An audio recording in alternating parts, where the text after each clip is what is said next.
Hello friends and welcome back. Welcome to Vintage Sports Shack. And welcome back to another episode of Don't Be Stupid. Today we're going to be talking about how your cards are worthless and why there really is no value and what value they do hold. So as always, stand up, stretch out, because away we go. Alright guys, today I want to talk about your cards and why they're worthless and what value your cards do hold. Now I know it's been a while that I've been here. A lot of people have been asking me about videos, things of that nature, and asking where I am. So first, I kind of want to just let you know, I've been remodeling my house. If you follow me on Instagram, Facebook, you've seen I've been spending a lot of time. Got a dog. I made a dog room, busted out a bedroom, a bathroom, just a lot of work. Been doing it all myself. A lot of it I've been teaching myself how to do, so you know it's but I'm not so bad. So I know a lot of construction, but did it myself.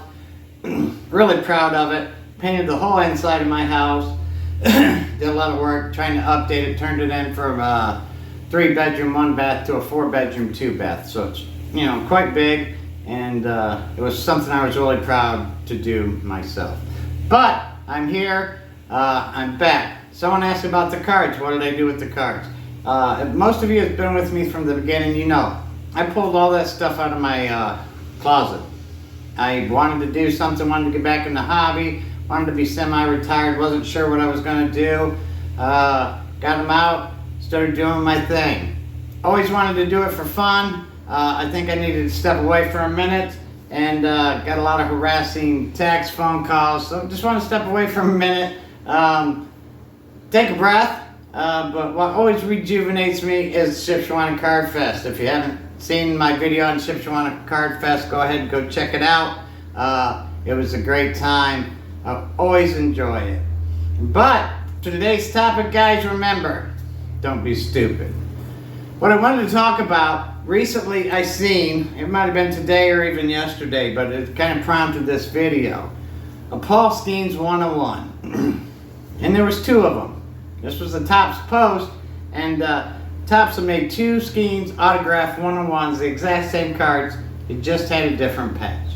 Now I told you guys a long time ago, when I was going to college, I worked at a print shop, and they printed a lot of waste.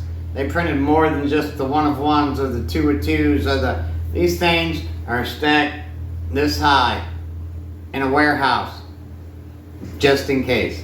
Just in case that truck tips over and falls, burns, whatever. They got to have that 1-of-1. They have to have those cases. They have to have those cars to replenish, to replace. They got a 1-of-1. If that 1-of-1 shows up damaged, you got to replace that 1-of-1. Where do you think they get it? They got to have another 1-of-1. So don't be stupid, guys. The scarcity of these cards is not what they have you believe. Now, last week I watched Titans of that Built America, and the Marvel guy up in New York City kind of started this card game. This I believe it was a T206 or whatever ones he started. He would put them in packs, and they did for scarcity. They would put just 2 cards, and they wanted you to buy pack after pack so you could collect all these cards. Well, Topps Fanatics has bought onto that same thing ever since the beginning, guys. Don't be stupid. Don't think that just with these numbered cards or patch cards or something of that nature, they're just now doing it. They've been doing this from day one for scarcity.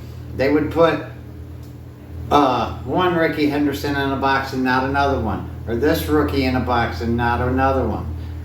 Things of that nature to make you think that they were more rare. They have always done this, and they will continually come up with ways to make you think that these cards are more scarce than what they really are. So don't be stupid. Now, you say, but they're worth money and investments and this and that. No, guys, don't be stupid. It's a collective value. I did a video a long time ago talking about collective value and why card prices go up and down.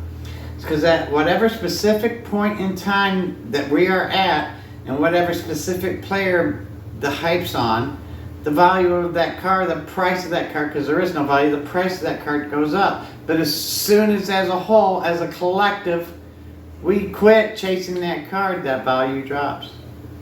That's all there is. It has no, I keep saying value because I'm so used to hearing it, but the price drops because there is no, it's like a meme coin, guys. There's no value. It's all hype. Every card is hype. Now, when it gets down there are a few, like there's always the few. But collective value, let's use this as an example. There's probably more King Griffey Upper Deck rookie cards printed than any card out there. But it still maintains somewhat of a price. And why is that? The collective value. The people still get in the hobby are still wanting that card. That's one of the first cards. That's an iconic card.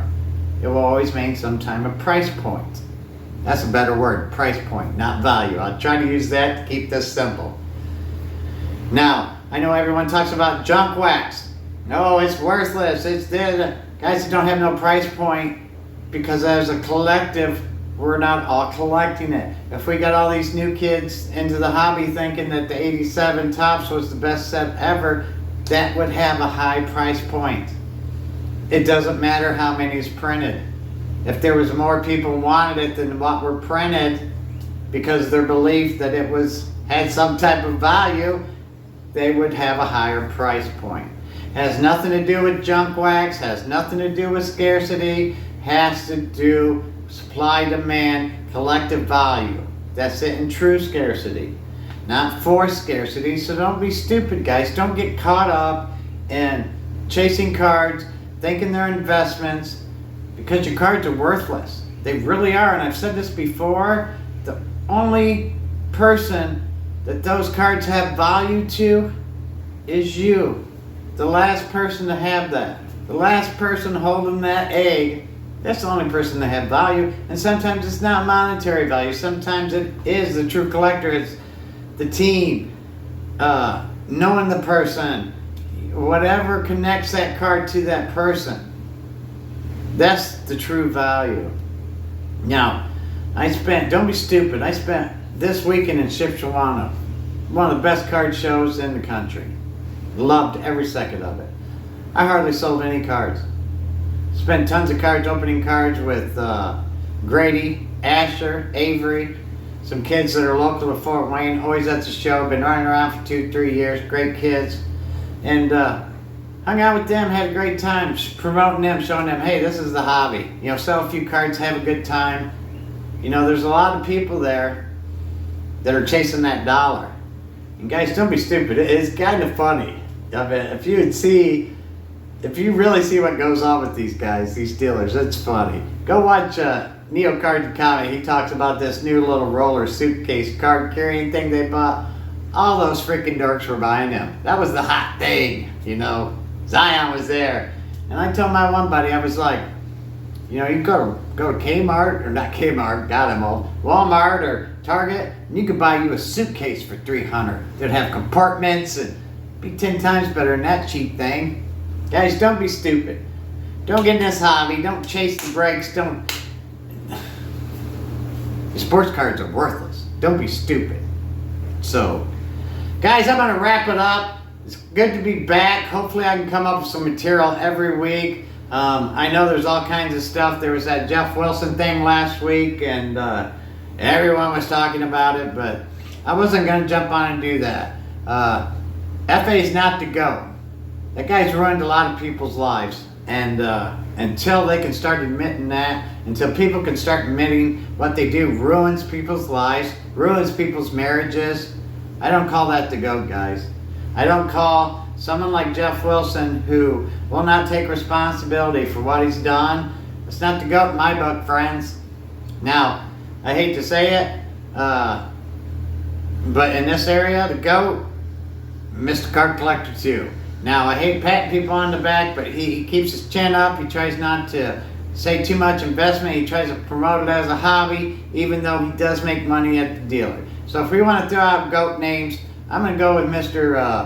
Ryan. I don't know your last name, Brian. And you're goofy as hell, but keep on doing what you're doing. And I know I make fun of you a little bit, but it's all in good fun. And keep up the good work. So if we're throwing out GOATs here, let's go, Ryan. Always, guys, comment down below. Tell me what you think. Peace. Have a super great day.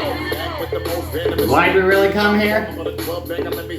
You can applaud from the very beginning. You can give me a standing ovation while I bang your face in. With another bang and I call it a cliffhanger. Watch me mangle and strangle this whole rap shit. Come on. You can see the way I make a back sick from down bottom. The way I gotta give me my cash quick. Come on. Knock on, you better grab on to something because I'm about to shake shit again and make a black bitch. Come on. Now you're hitting shots, ring off. My bitches taking everything off each other. Got them while I'm running for cover. The King Kong, Bigfoot, gully with a scully full of your raps. Still ugly with the money running the traps. Now they giving me dab. As far as I'm concerned, in this motherfucker, look how I got them. Now they ready to shit. Don't touch me, nigga.